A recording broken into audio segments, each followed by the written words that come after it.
Þetta BMD 17. Hann skemmtikraftur. Það má oft sjá hann á síðkvöldum á Kaffi Galaxy þar sem hann fer með gamanmál, auk þess sem hann fastur gestur á árshátíðum Alheimsbandalagsins. En þá lítur þú að vera pabbi minn. Takk fyrir. Eldspýtustokkur.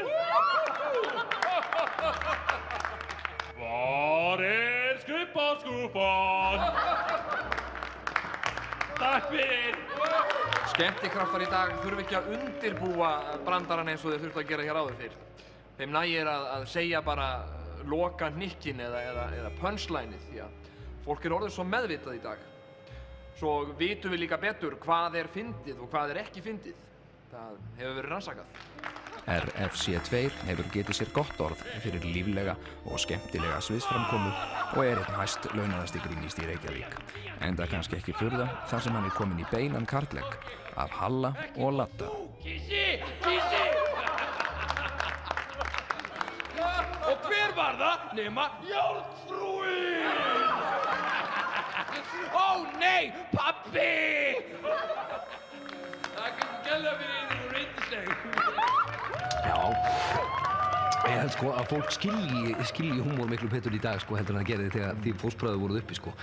Þess þekkið að brandarana miklu betur, veit hvað þeir eru fyndnir sko, þannig að okkur nægir yfirleitt að segja bara punchlineið skilur.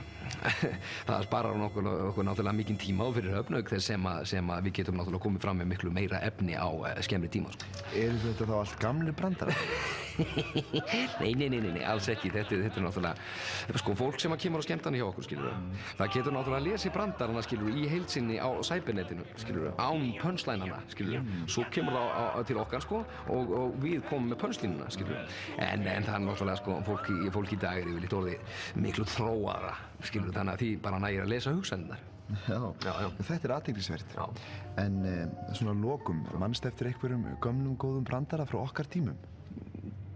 Jú, það er nú einn klassiker sem alltaf í uppáhaldi á mér, sérstöku uppáhaldi. Já, alltaf maður. Já, það er svona. Hæ, húinni!